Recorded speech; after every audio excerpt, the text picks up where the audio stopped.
Our guest today is a very famous individual. His name is Tim Ferriss, host of the Tim Ferriss Show, author of the book, best-selling author, The 4-Hour Workweek, The 4-Hour Body, and The 4-Hour Chef.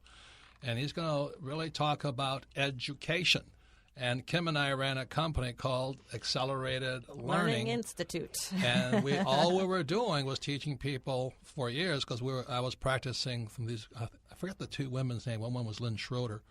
And they had a company that taught super learning. And so we were taking what they were teaching us, and we were applying super learning to a 3-day workshop. So for a long time, Kim and I were kind of the experts in high-speed learning, and we were doing good until the government started coming after us, because people were learning too fast, people were getting happy, people were succeeding. We were successful. So after that, I said, I've gone too far. I don't want to mess with the government anymore, because they're obsolete. So our guest today is Tim Ferriss, like I said, and we're going to be talking about how fast can you learn anything, but more especially how to be rich. Welcome to the program, Tim. Thanks for having me. So what's this thing about the 4-hour work week, the body, and how fast can a person learn? Just sum it up right there. Well, we'll start with that. I'm going to try to eat that elephant one bite at a time. The first is the 4-hour work week. That was actually not the original title of the book. The original title of the book was, believe it or not, Drug Dealing for Fun and Profit, which was based on a class that I taught for several years, twice a year, at a university, at a school. Which one? At Princeton, in a high-tech entrepreneurship class, but I was brought in partially because I talked about things that were not covered in school, namely how to bootstrap a business, how to self-finance as opposed to go out and get venture capital, et cetera. And when the book came about, and that's a somewhat of a long story, but when the book finally happened, and I had no plans to be an author, in effect, Walmart said no. We do not like drug dealing for fun and profit to the VP of sales. And so the publisher came back and said, we need to change the title. And I did a lot of testing on Google AdWords. So I tested for about, I'd say $150, 12 different titles and subtitles to see which would have the highest click-through rate. And the 4-hour work week won, so I used that title. But the basic premise. That's good. There's a good business lesson right there. Yeah, the basic premise. Let me ask you a question. Is there any correlation between the title and the book? There is. Well, actually, it's very funny because when I was considering the 4-hour work week, and the intention for those people listening who think it sounds like an infomercial product, which it certainly does, the intention is to maximize your per hour output. So how do you 10x your hourly output? That's the question that I attempt to answer in the book. You don't have to work 4 hours a week, but it's a catchy title that reflects that objective. And that's the correlation. But initially, it was the 2-hour work week. That was the title I was going to test. And one of the people at the publisher was like, that's completely unbelievable. No one's going to pay attention. I said, 4-hour work week? And they're like, okay, now we're talking. We can test that one. Oh, my God. All right. Well, I'm glad to hear that. Now we can move on. So that's how it came about. But the object is to get more done in less time.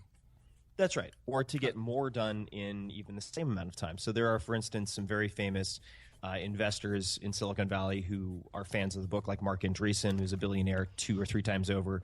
But he works probably 50 to 80 hours a week, but he wants to get more done in every hour. So that's the purpose that it serves. In terms of how quickly you can learn things, I've spent the last many years testing this. And I mean, you can become, for all intents and purposes, conversationally fluent in most languages in, say, 4 to 8 weeks. And I've tested this. That's just one example because people How come you chose Tagalog of all languages, Filipino? Why did you choose that one? Well, Tagalog, for the TV show, I chose because there were a few reasons. I already spoke Spanish, so we couldn't touch that.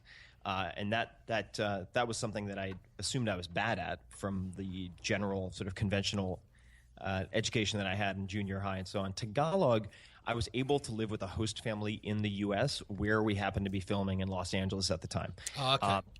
And it didn't So they spoke that language versus Ilocano, which is the other Filipino language.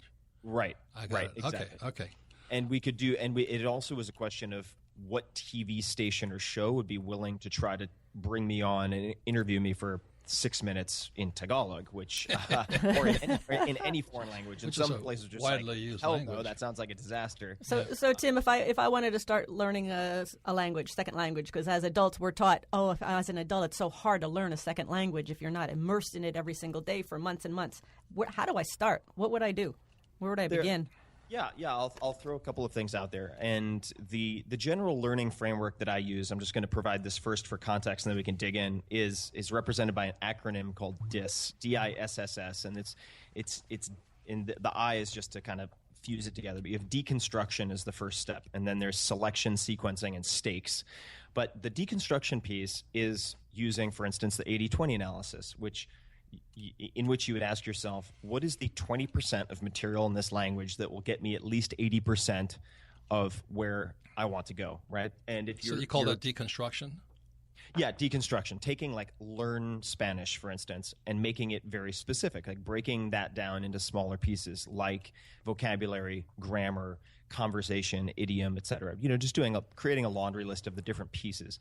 And I would suggest people start with vocabulary. And you hear a lot of myths. They're kind of old wives' tales that have been repeated so often that people think they're truth, such as you have to learn languages as a kid, or adults can't learn languages quickly. All nonsense. If you look at the research, and there is research, adults can learn languages faster than kids. They have a lot more mental sort of horsepower, and they have a first language. So you can actually peg the highest frequency vocab. That's where I'm going with this. You can identify, and there are companies that do this like vized.com, v-ed.com, that will create flashcards based on the highest frequency words in native materials. And so you could get, say, the top 500 words, learn those in a week, which is entirely possible, or longer, and you'll be half of the way to conversational fluency with vocab. So you can very quickly tackle a language, especially if you use some of the smarter apps and so on that are available now that will adapt to how much progress or lack of progress you're making. Like Duolingo is one that I actually advise. They have about 100 million users now. Okay. This is Robert Kiyosaki again. We need to move on with the subject because I'm not going to learn Tagalog and all that stuff right now. So right now we're talking to Tim Ferriss, and the question is, how fast can you learn? And the question is, how fast can you learn to be rich? Like I said, Kim and I owned a company for 10 years called Accelerated Learning. And what we were teaching at that time was the same way my rich dad taught me to learn, was by playing games and hanging out with people who you wanted to be like. And as you know, the reason most people are poor is they hang out with poor people. Very simply that. And it's a poor mentality, a poor attitude. Like my poor dad always said, well, I'm not that interested in money. So that's why he was not rich. Started with his attitude and the whole thing. So the whole thing, what we would work on people is this. You got to first check your attitude and then find out why you want to learn something. So when we come back, we'll be talking more to Tim Ferriss. Again, he's the author of The 4-Hour Work Week, Escape the 9 to 5, Live Anywhere, Join the New Rich, and The 4-Hour Body. And we're going to, really, it's not about anything else, but how fast can you learn what you want to learn. And that's really the issue here. Tim, no kidding, you are a raving hero in this company. Oh, well, they're very kind. I just put the stuff on the page, and then somebody actually has to do the work. But to get somebody to do the work after they read, that's the key. Because we come across that, as you know, with our books and talking about investing. People read or they go to a seminar, and then to get them to get into action is everything. The only way that I learned how to do that was by doing a lot of teaching in person and just seeing where people were resistant, seeing when people were trying to bite off too much, more than they could chew. And I think the other key for the 4-Hour Body in particular is getting people to document. So when people take photographs of themselves, say like in their underwear or whatever, and then look at it and they're like, I had no idea that I looked like that. and then having them track their progress and share, say, photographs of meals and whatnot on social media, it keeps them motivated. But it also helps spread the word to other people who then do the same thing. And we're talking today to Tim Ferriss. He is the host of the Tim Ferriss Show. He's got a big fan base over here. The 4-hour work week. I think that's what's got people. He's got such a big fan base. We've got people from our company who are showing up to watch the radio show so they can hear you, Tim. And the 4-hour Love it. And the 4-hour body. How to have incredible sex. I think that's why they're showing up too. That's a good one. And the 4-hour chef. How to eat like a pro. We're living like a pro. Anyway, it's really very program right up our heart because, like I said, we own a company called Accelerated Learning. And where I came across this was that when I came back from Vietnam, my poor dad said to go back and get my MBA, so I signed up for the MBA program at the University of Hawaii. And then my rich dad says, you'll never get rich having an MBA, so I went and took a real estate course in 3 days, and I learned more in 3 days than I did in the year or two I spent in my MBA program, which was a complete waste of time. And then the most powerful one was called a personal development workshop. Back then it was called Earhart Seminars Training. And once I did the personal development program and then the real estate program, and I knew I was going to be a rich man, it was in my heart at that moment, I dropped out of my MBA program. It was too slow, taught by a teacher who had no idea what he was talking about. So that's why I'm very happy to have Tim Ferriss today. He's a man after my own heart. We all have to learn faster because the world is changing faster. Any comments, Kim? Well, I'm just excited to hear from Tim right now, and I want to find out in terms of, can you learn faster? Can you learn to be rich faster? What's the key to that? Well, I think that there are a few, and for a little bit of context, people know me as an author, but I've actually made about 10 times as much in startup investing. So Facebook, Twitter, Uber, companies that you've invested in. Evernote. Yeah, these are. Okay. I was early stage in all of these companies. First advisor to Shopify, which just IPO'd. So I've practiced these learning techniques in the world of finance and investing. Perfect. I think the reason that, or the best way to become rich quickly is to learn to test assumptions. So when you find best practices, say that there's a consensus about, let's say, I'll just give one example, like diversifying, which can work. But if everyone's saying diversify, you should ask, are there counterexamples? Are there contrarians, right? And I'm not saying that you should do one or the other, but learning to ask that question, what if I did the opposite? Are there any outliers who hold a different opinion? Is one very important piece. The second is realizing that information isn't enough. You can't just read a little bit and then snap your fingers and become rich. You have to practice. You have to practice. We're all about practice. Right. So, for instance, a great way to practice is if you're looking at public stocks, is paper trading for a while, right? Getting used to hypothetically having a budget and spending that on different stocks and watching not only how the stocks perform, but how you react to the movement of the stocks, because and I'll this will be the last thing I say before we. So you're saying you learn something, you read something, you study something, and then you got to go put it into practice. You have to practice it. Change isn't going to happen. Education's not going to happen without that. That's right. And so practice is called making mistakes and gaining experience, right? Right. So, for instance, I think that if a high schooler or a college kid asks me, or that age, what skill should I have among writing and speaking clearly? Negotiating. You need to know how to negotiate. You can't read a negotiation book and then go into your biggest negotiation. You'll fail. So it's like go to a state farm or not farm. Go to a state fair or something like that, to a flea market, and give yourself $100 and negotiate. See how much you can get for that $100. Right. You have to practice these skills. So how do you get rich doing that? The way that I generally coach. Well, let me ask you this question. Okay, what you're talking about is a lot of pre-IPO work, probably, when you invest, or not necessarily. If you're going to, for instance, bootstrap a startup, or even your own company. No, but understand that's how you made your money. You didn't really start the company. You put the money in a company that was coming out. I've started my own companies, right? So I've made millions of dollars in my own companies too. Okay, so what did you do to do that? You know what I mean? Yep. So I had to negotiate very hard early on. I had to ask myself, for instance, if you're starting a business, who are the 1,000 true fans that I want to have? What they read, where they go, what they buy, and really having a clear idea of your core audience, number one. Number two is it's called know your customer. Yeah. And then scratching your own itch, right? So ideally you belong to that demographic. And identifying you share the same values of that customer. And the same problems, right? So you solve a problem that you have, and then simultaneously you're solving it for this group of 1,000 people who have these kind of psychographic similarities to yourself. And then I think that creating a category, if you're an entrepreneur, again, investing, different thing, but if you're creating a product or service, creating a new category as opposed to trying to dominate an existing category is very important. So like Amstel Light, right? First light imported beer. They created that category. Therefore, they could dominate it and own it in the mind share of the people. So those are a few that immediately come to mind, but the glue that holds all of those together is, in my mind, negotiating, knowing how to ask for a lot or ask for very little, say a discount, and actually arrive at that outcome, I think is the glue that holds a lot of that together. You seek masters, you find out who your customer is, and you gain entrepreneurial skills, right? Yeah, you do. I mean, and these are principles like the creating a category versus dominating that people have used after the 4-hour work week to build very, very large businesses. Like Quest Nutrition is the number 2 on the Inc. 500 right now, and the CEO very publicly credits 4-hour work week for helping to create that company. Congratulations. Thanks. So he's an amazing entrepreneur. So that these broader principles are very, very flexible. And the reason I say this is important is that the tools are going to change. Like it might be Twitter, it might be Facebook, it might be Tumblr, it might be this, it might be that, direct mail.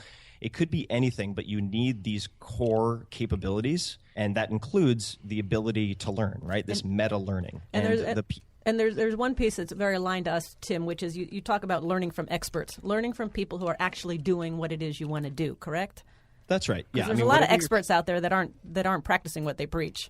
Yeah, you need someone who didn't learn exclusively in a classroom. You need someone who's been on the front lines and has faced the clear tactical difficulties and battles that you're going to face if you try to do anything interesting in life. Once again, it's Robert Kiyosaki at the Rich Dad Radio Show. Today we're talking to Tim Ferriss. He's host of the Tim Ferriss Show. He's a best-selling author of The 4-Hour Work Week. And he's talking to us today about how fast can a person learn to be rich. And as Kim knows, I've dedicated my life, probably 40 years to this. Exactly as Tim says, is you got to be part of the demographic. I mean, you have to know who your customer is and what is driving them in the gut. And for me personally, as a why do I do what I do, is I'm still trying to save my old man, poor dad. This guy is an academic genius, but a financial loser. And it's really hard. This is the thing that when Kim and I were teaching our form of our company's accelerated learning, was there are people like Tim says who are naturals. They're natural entrepreneurs. And for them, learning is fast and easy. But the problem I was having was with people who already thought they were losers. And so they actively admitted they were losers. So how would you change that? You know what I mean? It's easy if your perception is you're a winner, you're smart, you're a natural entrepreneur. But our challenge was always probably the bottom 20% in the class that always reminded me of my dad. Highly educated professional people, very smart, honest, hardworking. But there was like a block to it.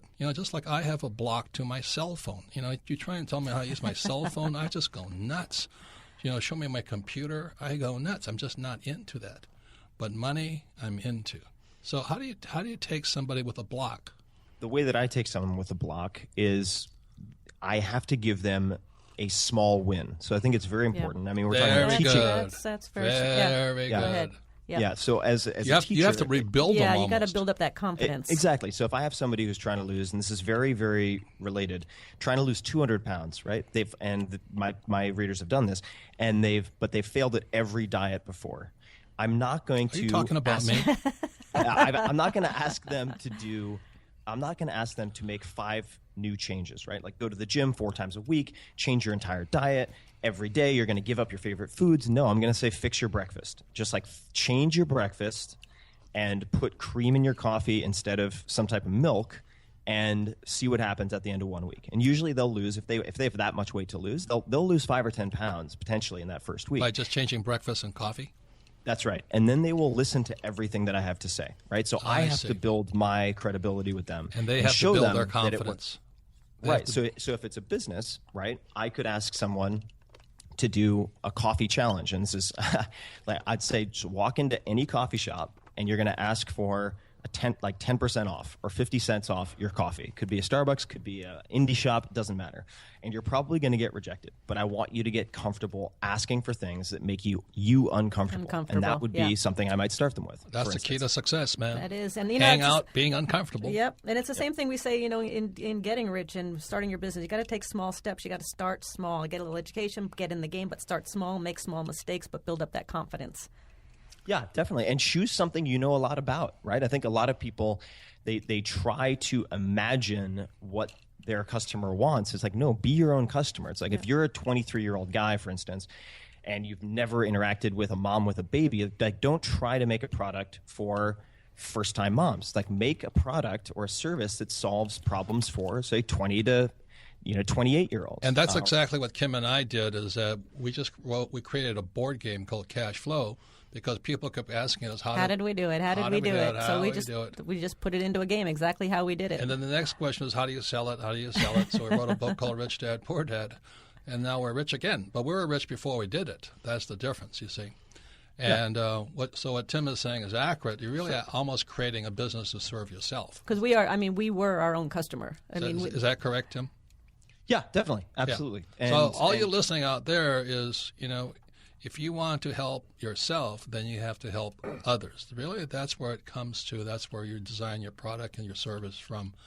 So when we come back, we'll be talking more. We'll be talking to some of your hardcore fans here inside our company, and we'll be talking to people who have actually practiced what Tim talks about, and we'll find out more how you can learn faster, but also learn what you want to learn, but also how to become an entrepreneur by creating products and services for yourself. And I think, it's such a key thing is that who your customer is, because it brings up an example of a kid I know, and he's like 18 years old, and he's in this network marketing company, but the network marketing company sells anti-aging products to older women. And I'm like, how are you going to succeed selling products to older women? Women love little boys. Yeah, but he has no idea what their issues are, what they face. He doesn't know the price. And so it was just off, and he's not doing very well today because of it. Yeah. You have to stack the deck so you can win. Amen. Amen. Just the other day I was in South Africa talking about how I pay zero taxes.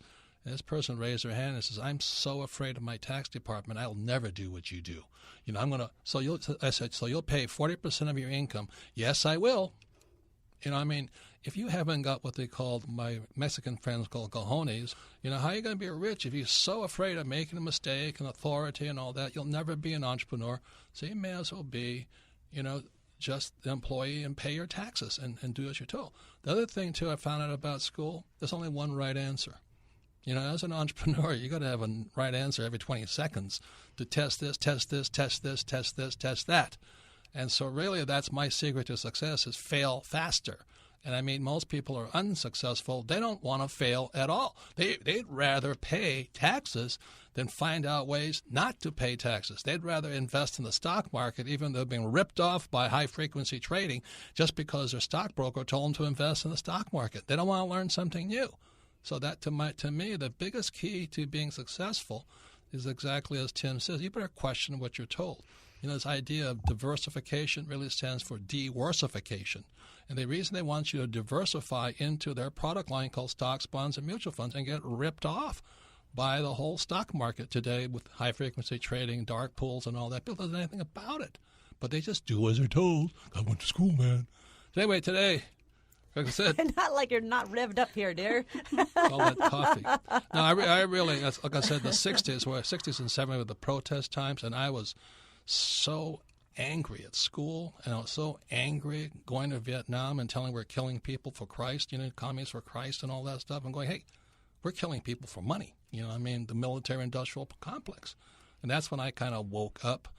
Any comments, Kim, about learning? Well, this is why we have Tim on the show, because we're talking about how do you learn faster and how do you learn to be rich faster? How do you learn to become an entrepreneur faster? And I just want to ask one question here is that we talked on the earlier segment about people who are sometimes they're stuck. They read the book, but they don't take the action, and the role that fear plays in that. So how do you address that, Tim? Fear is really the, I think, where most people go off track. And the way that I address that personally, I do this probably once a month when I journal, and the way that I recommend my readers do it is journaling part of your habit? Journaling is part of my habit, one of my habits, yeah. Great. And I do it after I meditate in the mornings usually. And the exercise is called fear setting. So people are very good at setting goals, or they're more accustomed to setting goals, but then they never take the first steps because they're afraid of something. And so what I encourage people to do is, for whatever decision you're considering, starting a business, quitting your job, ending your relationship, whatever, or starting a relationship, is to just take a piece of paper, break it down into 3 columns. The first column is all of the things that could go wrong, right? All of your fears, right? Write them down, get specific.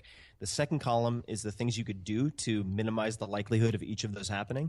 And then the third column is how you could get back to where you are now if those things happened.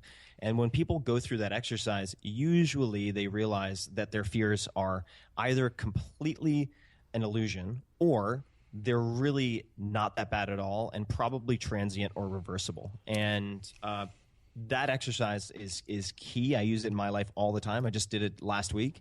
And it's something that I recommend to people. Yeah, I would say fear stands for false evidence appearing real. It's not real, but they think it's real. Anyway, we have, like I said, Tim, you have many fans inside the Rich Dad Company. We want to have introduce 2 of them to you, and they're actually a couple, and they have a fantastic story about 24 nice hour testimonial. How was it? Was it 24 hours or 15-minute orgasm? The 24-hour orgasm. And the reason they're great is because we have a bunch of rebels here at Rich Dad.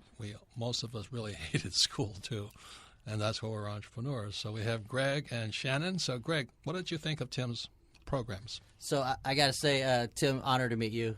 Huge fan. The 4-hour body changed my life. It actually, it didn't just physically change my life, but I used it to seduce my now current wife.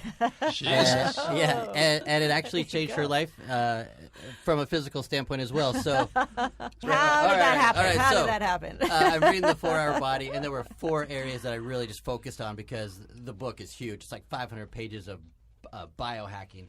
And then I also focused on the slow-carb diet. And I focused on the testosterone diet. Because you had trouble gaining weight. You were like a skinny little guy. Right, and that's the 4th part. There's a part in there that Tim teaches you how to gain like 20 pounds of muscle in 30 days. And I'm a skinny little runt, right? I'm 5'10". I weighed like 140. And everything I tried ended up I was puking and still skinny by the end of it. So I did Tim's 4-hour body, did the program, and I got up to 190 pounds of muscle. And what did you think about that, Shannon? I was happy. I was more than happy. Well, and she wasn't my wife at the time. That was part of my motivation. I wanted to get Shannon as my wife. Taking small steps. Totally. Putting it into practice. Yeah. Good diet. Okay, so what was different? So you've used all these other programs, Greg, and what was different about Tim's program that actually worked for you? First, I believed in it because he actually provided data. It wasn't some muscle steroid head who just gave me some exercises to do. Tim, he actually hooks up gauges that pierce his flesh. So there was scientific proof behind it. Not just scientific proof, but he did it himself. So he practiced what he preached. It was all just exciting because Tim did it. It worked for Tim, and so I felt if it worked for Tim, it could work for me. But the other side of it is Shannon had the other problem. Shannon has Kim has a weight problem. She can't keep it on. And I have the other problem with weight is that I can't keep it off. Right, Shannon? That's true. So how did the 4-hour body work for you? I've always been the fat girl. And so I always saw myself as that way. And I never tried diets because I would start for the first week or two and I would quit because it got too hard. I was hungry, and I'm a fat girl, and I want to eat, and I want my food. And so when we started the 4-hour, the slow carb diet, then I was able to eat as much as I wanted, and I wasn't hungry, and the weight was falling off. And you did it together. We did it together. That's pretty cool. I lost 60 pounds, Greg. Wow. Not so much. Wow. He didn't have 60 to lose. 60. Yes, 60. And she looks fantastic. She looks gorgeous too. It's amazing. Well done. That's a great job. So what do you think there, Tim? I mean, it makes my entire day. It makes my it week. worthwhile, this is the kind of thing that that made me want to become a teacher. I never wanted to be a writer. I always wanted to be a teacher, but it just turns out that if you approach the books the right way, they can be really powerful and stick around for a while. So this is, it makes me thrilled. I mean, I'm grinning ear to ear. And you know what else Greg said is that what sold him to is that you did this yourself. So, yeah, I mean, I'm very much a human guinea pig. Yeah, so that brings me to the next question is you do this thing called self-experimentation. What's the purpose behind that? Explain what it is and what's the purpose behind it? The purpose behind the self-experimentation, whether that's training to hold my breath with David Blaine or putting in implants to sense my blood glucose, say, or interstitial glucose 24/7, is to show that outside of the law and science, and even sometimes within those two, almost everything is negotiable. So people might think, like we just heard, I'm the fat girl, my parents are fat, we're just genetically destined to be fat, and I want to show them that they should test those things. They should try to prove those things wrong. The best way to do that is to have literally my skin in the game and to do these tests. And what it also does is, like George Plimpton did before me, it gives me oftentimes either a scary or funny but gripping story to wrap the information in, because nice. Without the story, it's too dry. It's like eating dry dog food. You just can't choke it down.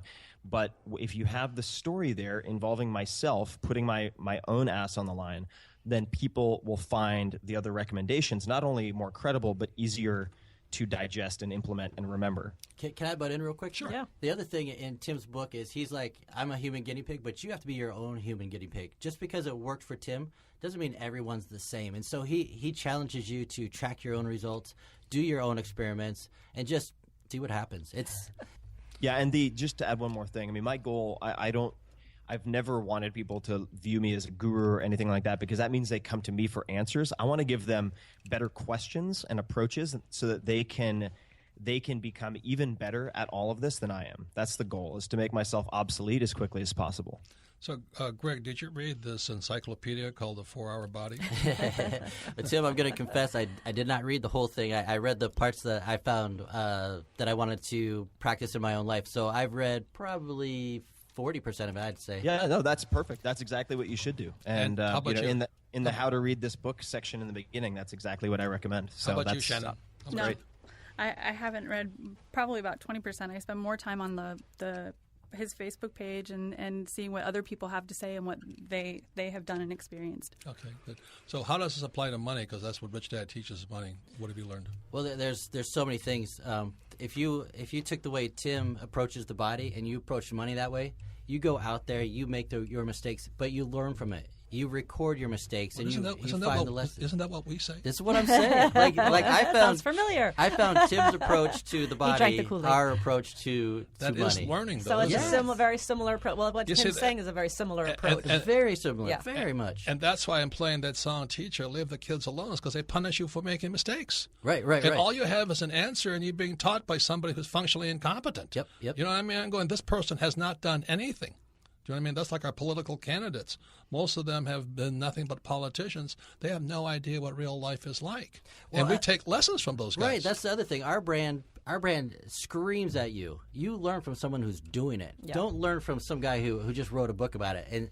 And Tim is the guy out there doing it right on the front. Preaching. Yep. So he's so in line with our brand that I became a huge fan, probably because I'm a huge fan of yours. Yep. Well, the smart thing, smart. Very smart. Kissing up really works here. I'm into marketing, so yeah. So I would add one more thing, too. Yeah, and that please, is Tim, go that ahead. I think in both cases, we're training people to be experimenters, right? To be scientists. Amen. And you learn to view failure works for as you? feedback, not as ultimate failure. You're like, Right. okay, Yes. I tried this, here's the feedback, and then you tweak, and eventually you get it right. So let me say something, because we at Rich Dad know this. There are these people who think they know all the answers.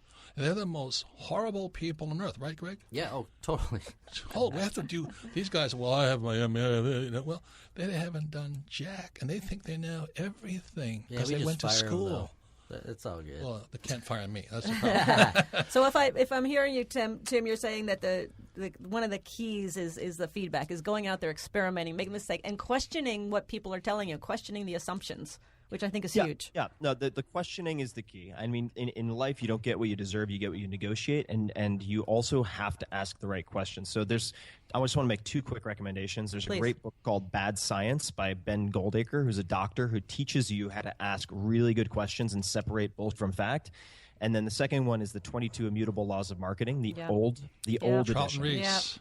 Yeah, very good. Both Very of these good books, book. Yeah. one Their in first science book- and one in business, will teach you how to ask better questions. Good. And they're tremendous. Yeah, the first Great. book was really great, called Positioning. Fantastic books. So thank you. So we'll go to the first question there, Melissa, for Ask Robert. Okay, Robert, thanks. Our first question today comes from Eric in Las Vegas, Nevada.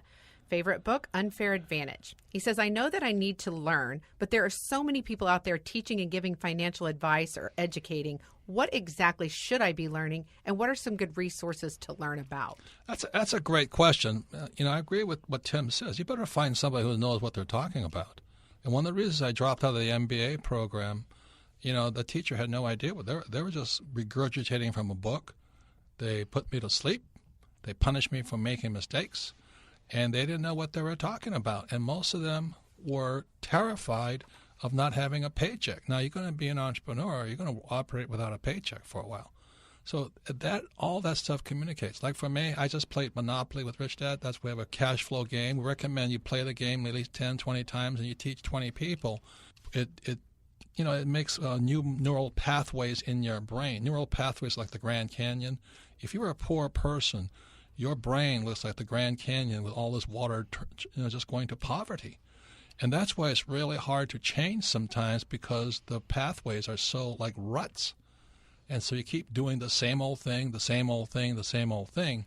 So what Tim is saying, I agree with. You better find a mentor. I would take classes, and then don't necessarily do anything but take another class. When I did my first real estate class in 1973, I loved the instructor because he practiced what he preached. On top of that, he says your education begins when I leave the 3-day class. And my first assignment was to look at 100 properties in 90 days and write a one-page report on every property. And today, we're multimillionaires from that 3-day class. So I agree with Tim. Not that I didn't make mistakes and lose some money along the way, but I knew what I was doing. What do you say, Kim? Well, a lot of people are in these ruts, and I think a lot of the rut comes from school. Teacher. Yeah, I never had a teacher ask me what am I interested in. Okay, so I'm going to say to Eric, what is it you want to learn? Yeah. What are you interested in? Where in the world of money? What interests you? And then just as you're saying, then go out and find a mentor, find an expert who's practicing what it is you want to learn to do. I would start with Ken McElroy's book. It's called The ABCs of Real Estate. Now, why real estate? Very simply because debt and taxes. You want to get rich today, you got to understand debt and taxes. It's not about real estate. You guys who like the stock market, read the book Flash Boys. It'll turn you off on the real estate. On the stock market so fast because it's completely manipulated. So it's Flash Boys and also Ken McElroy's book, The ABCs of Real Estate. Then if you really want to do stocks, then you do Andy Tanner's book, another Rich Dad advisor, is called Cashflow from Stocks. Because you don't want to buy, hold, and pray. If you read in Flash Boys as HFT, high-frequency trading, they're trading in milliseconds and microseconds. A microsecond is a millionth of a second, and a millisecond is a thousandth of a second. And your financial planner is telling you to invest for the long term and diversify.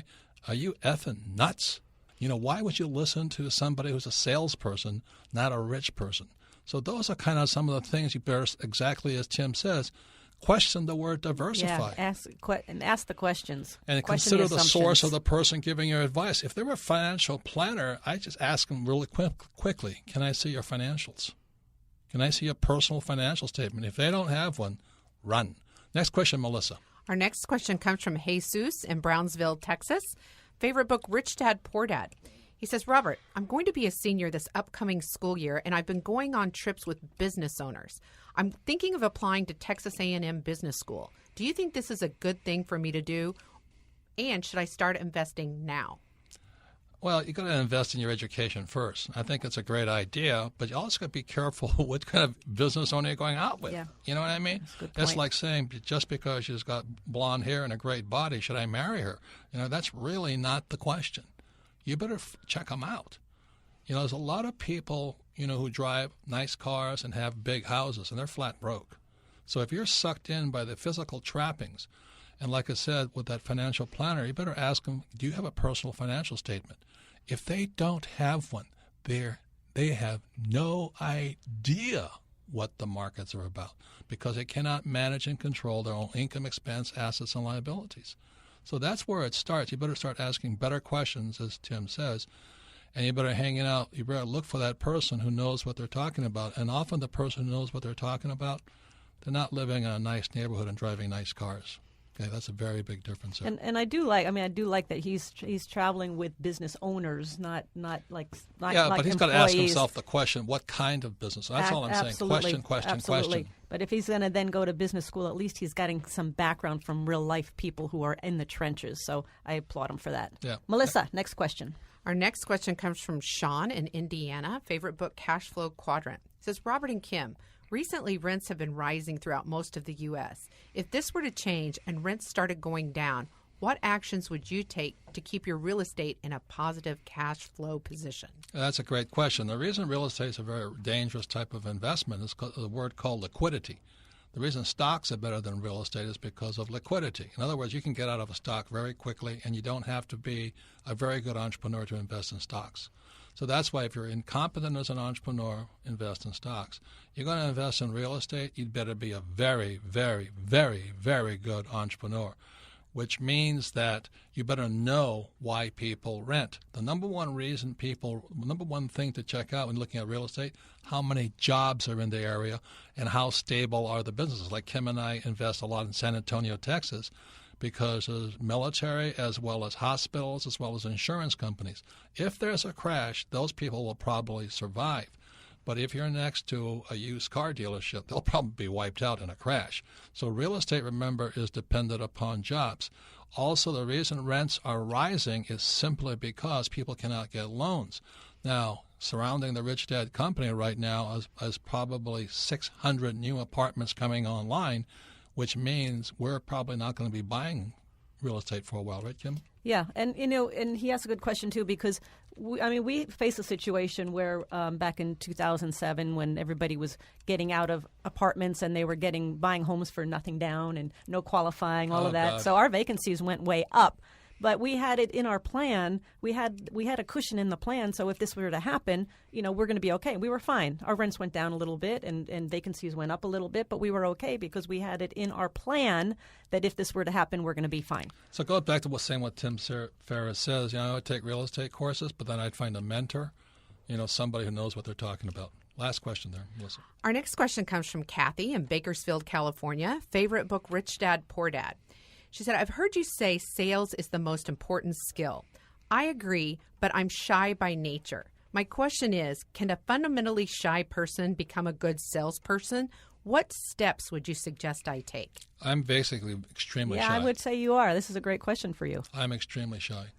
But when I came back from Vietnam, and my poor dad wanted me to get my MBA and become a corporate guy, I said, no, I'm being an entrepreneur. So my rich dad said, can you sell? And I said, well, I don't know. He said, well, if you're going to be an entrepreneur, you have to sell. If you can't sell, then go into the stock market because you don't have to sell there. But if you're going to be an entrepreneur in real estate, anything else, you got to learn how to sell. So I said, I don't want to learn how to sell. So my rich dad then asked me, how's your sex life? I said, it's horrible. He says, because you can't sell.